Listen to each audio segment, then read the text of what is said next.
We ask the questions. What is needed in the world? Is that going to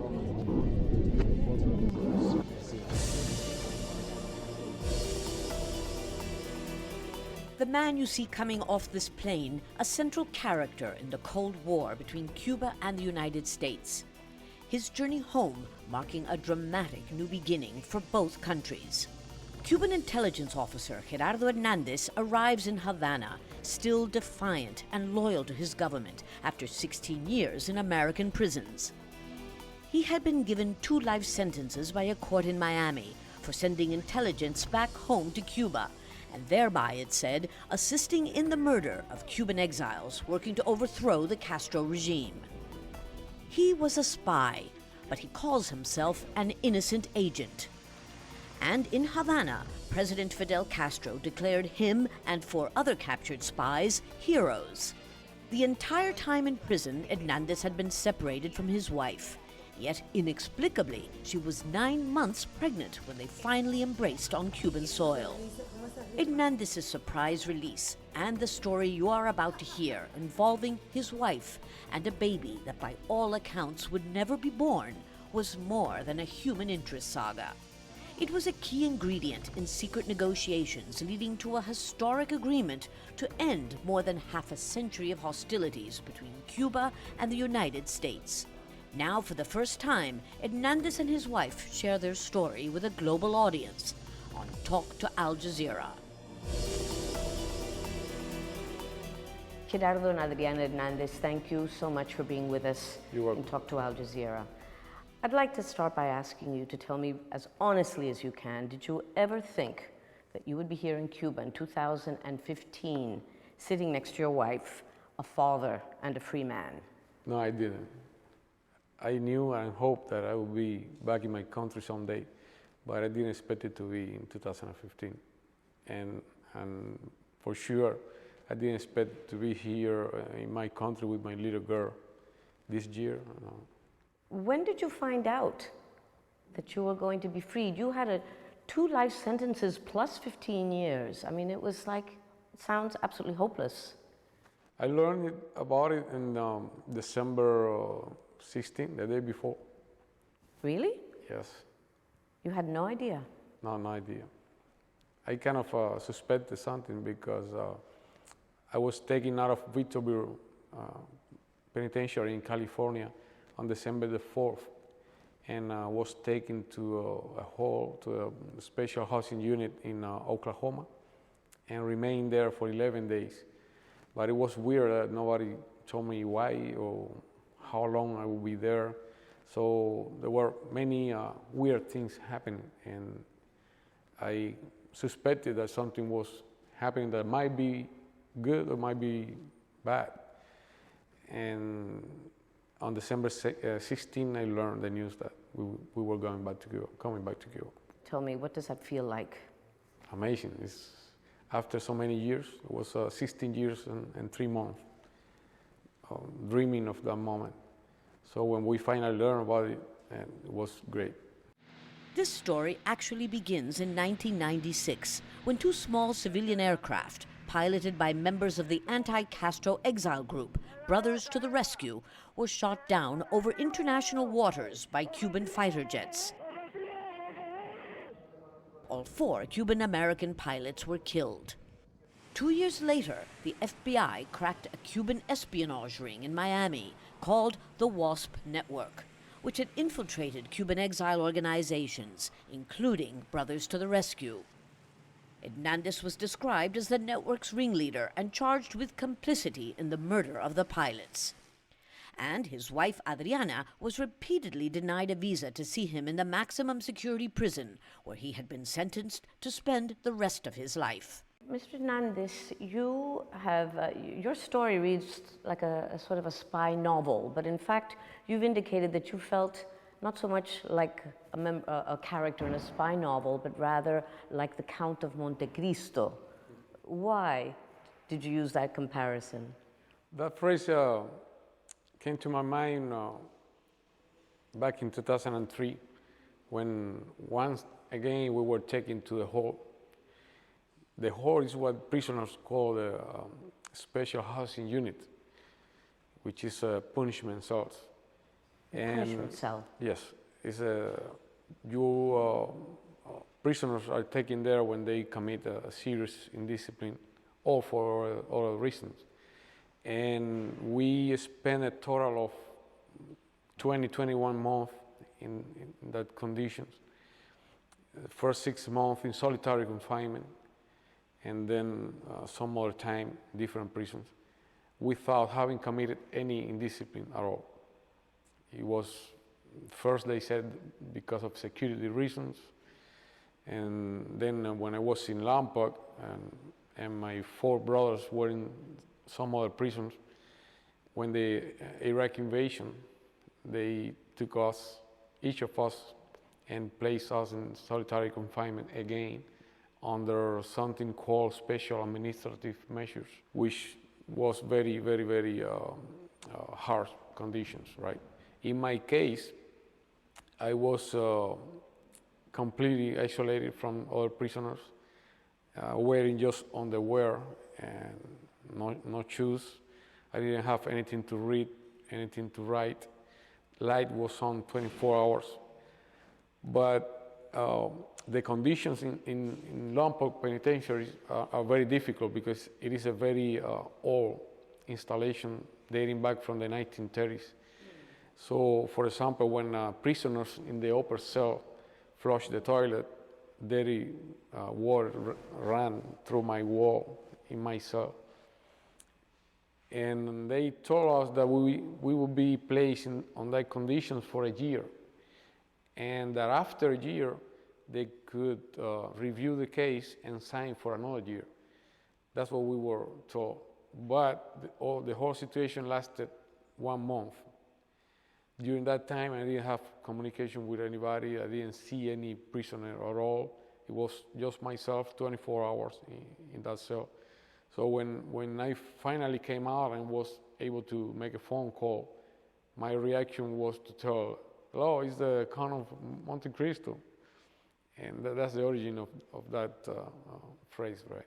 It must have been very difficult for you to be the wife of the leader of the Cuban Five. Para mí, el que Gerardo fuera el líder, como se le trataba de nombrar o como se le decía en todos los medios, no hacía la diferencia con el resto de las esposas, porque estábamos todas en iguales condiciones. ¿Qué teníamos? Nuestros esposos presos, separadas las familias, familias impedidas de realizar visitas de forma sistemática, de tener nuestros derechos, porque fueron todos privados y violados durante muchos años, y eso por supuesto nos obligó a tener entonces una vida muy activa en cuanto a la campaña para dar a conocer el caso de ellos. En la medida en que fueron avanzando los años y fuimos agotando todos los recursos legales, nos dimos cuenta que no había esperanza en las cortes. Pero yo me resistía a pensar que Gerardo muriera en una prisión y por eso luchaba cada día. O sea, yo siempre conservé la ilusión, como la conservó Gerardo, de que algún día habría una solución, de que algún día regresaría a Cuba. Lo que el cuándo era el que no conocíamos. Cuánto tiempo más nos faltaba a nosotros para lograr ese objetivo era el que no sabíamos. Hernandez knew the Cuban government was waging a tireless campaign at home and abroad to obtain the release of the so-called Cuban Five. It was a constant thorn, driving Cuba and the United States even further apart. In Cuba, little was known about how the intelligence officer had lived in Miami undercover for 4 years, pretending to be an ally of the very people he considered his enemies.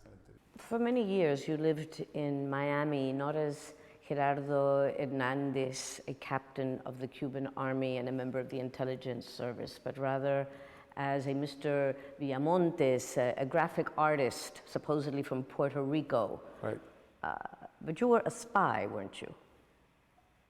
You know, the term spy is very confusing sometimes. If you are referring to an undercover agent, yes, I was.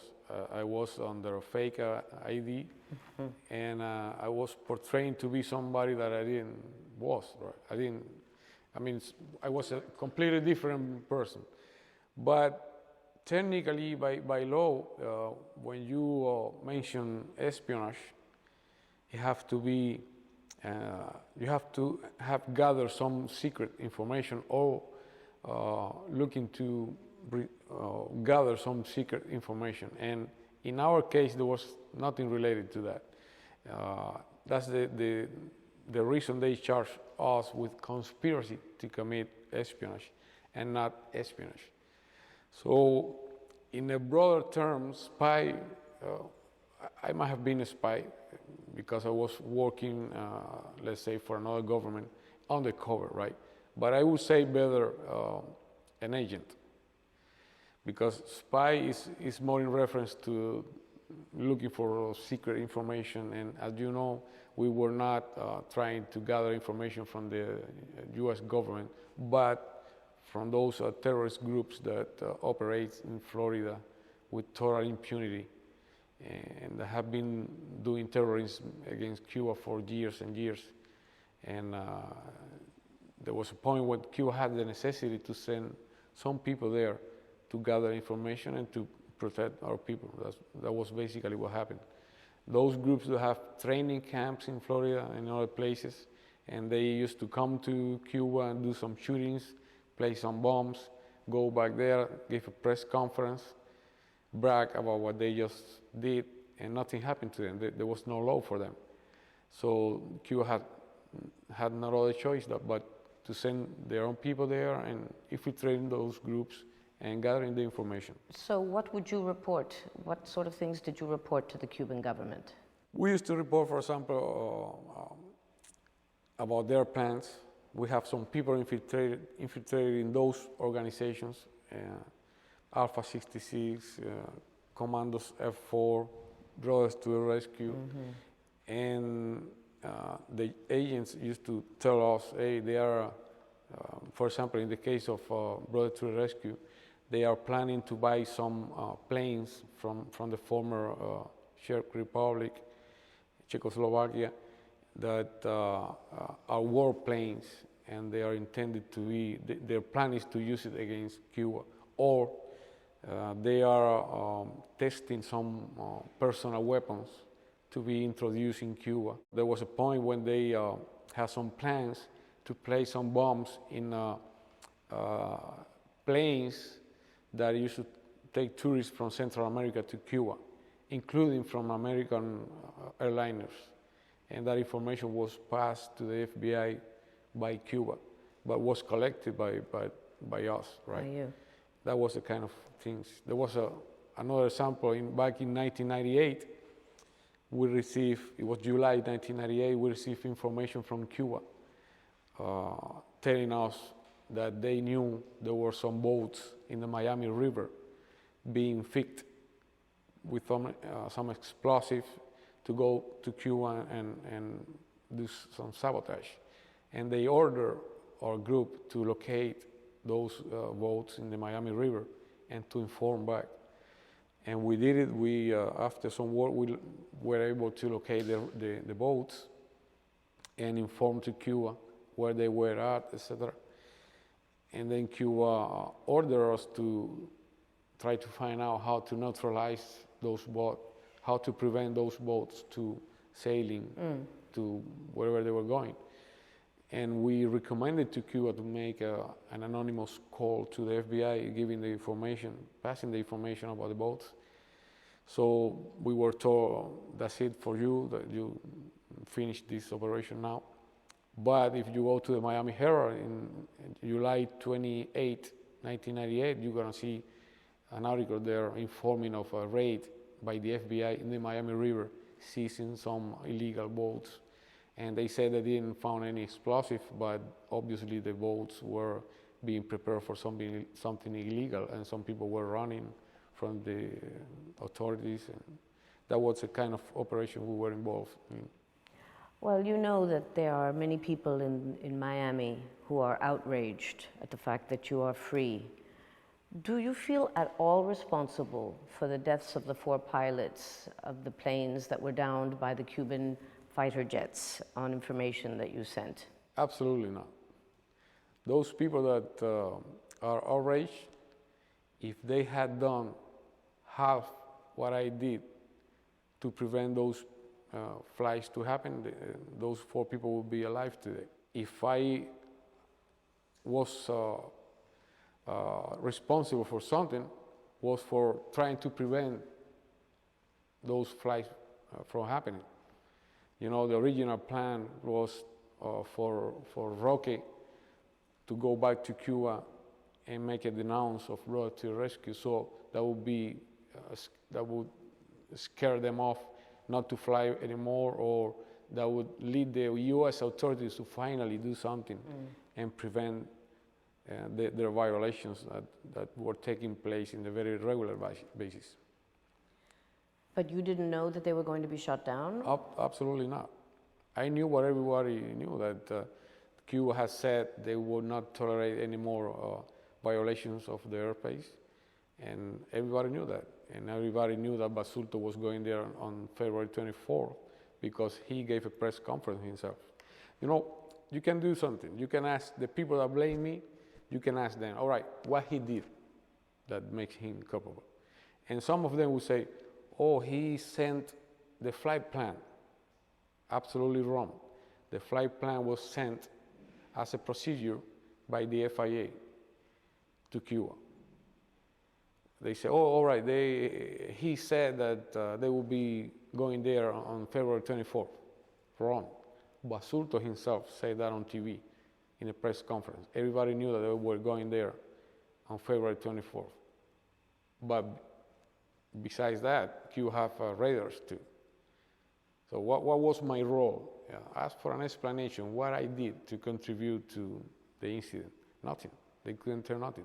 They just need somebody to blame, and that they got me. That's what happened. But the Americans didn't buy Hernandez's defense and sentenced him to life in prison for murder. Meanwhile, his wife was waiting for him in Cuba. The young couple seen here in Havana on their wedding day in 1990 had always planned to have children. But that seemed impossible. Constant requests to allow Mrs. Hernandez to visit her husband in prison were refused. So when Cubans saw them together for the first time in public after Hernandez's arrival, about to have a child, they were dumbfounded. What no one knew was that Mrs. Hernandez's baby was conceived as part of a unique deal, a diplomatic gesture of goodwill meant to help advance a prisoner swap between the U.S. and Cuba. But it had to be kept secret. Pienso que ya se está avanzando en lo otro, ¿no? Digamos que en el objetivo final, que era la libertad de nosotros y el comienzo del restablecimiento de relaciones. Entonces, si se daba a conocer lo del embarazo, se armaba el escándalo de siempre que se armó después. How were you able to have this child? Era un sueño que siempre habíamos tenido como pareja y era algo en lo que Gerardo siempre había estado muy pendiente de que pudiésemos lograr.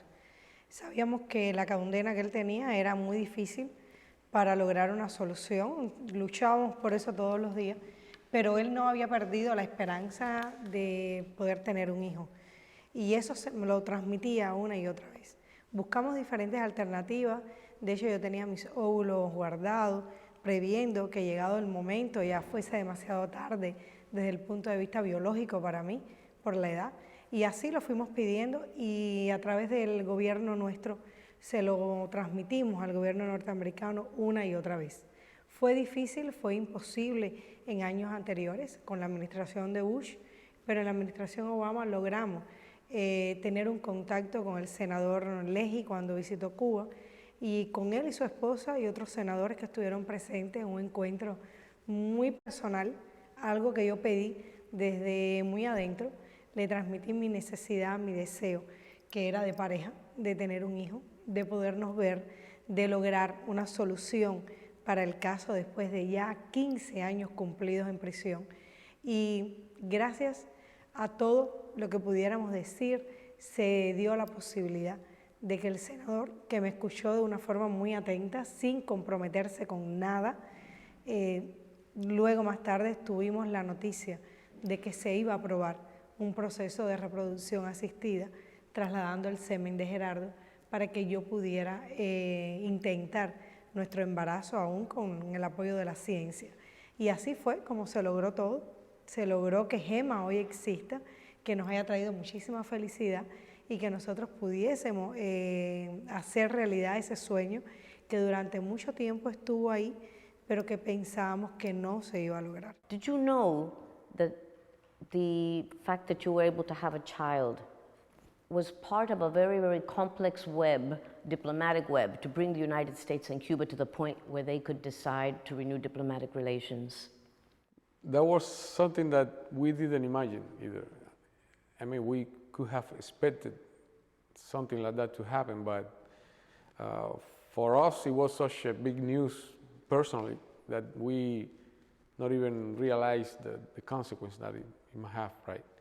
And certainly didn't imagine that it would be taken by so many people like a symbol or something. For us, it was more than our personal lives. And we just were very happy to have that opportunity. And the other part was secondary. Back home, Hernandez is still adjusting to being a celebrity and a free man. He's been welcomed as a hero in Venezuela and Brazil.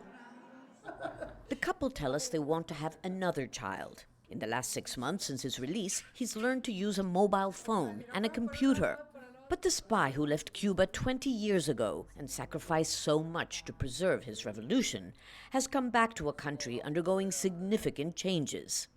Was it worth it, having done what you did, having gathered intelligence for the Cuban government, and you were caught and you were sentenced to 2 life sentences plus 15 years?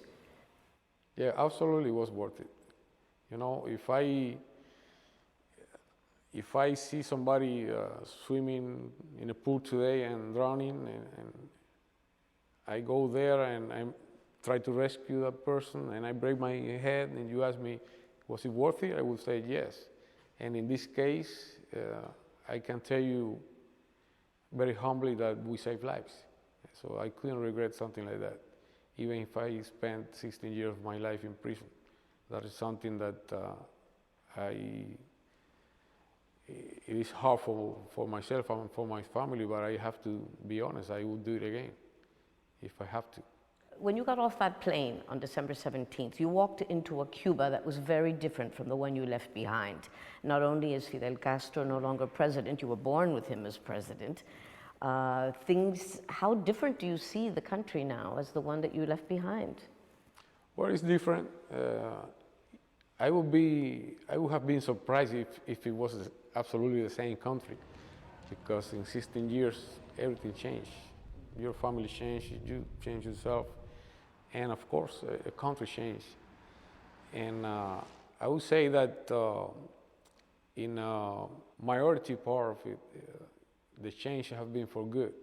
Well, the biggest change probably is the relationship between the country that put you in prison, right, and your country now. And I'm just wondering, both of you, how you feel about that. Do you feel resentment, anger? Is it disbelief? So I'm very happy about it. I'm very happy about it because I know it's a process that is normal. It took 50 years. Yeah, that's what is a normal. That it has taken 50 years, because if the most normal thing is for you to have good relations with your neighbor. And what is abnormal is the policy that the U.S. have had against Cuba for more than half a century. I very sure that there are people back in the U.S. Trying to use this opportunity, let's say, to get away with the Cuban Revolution, right?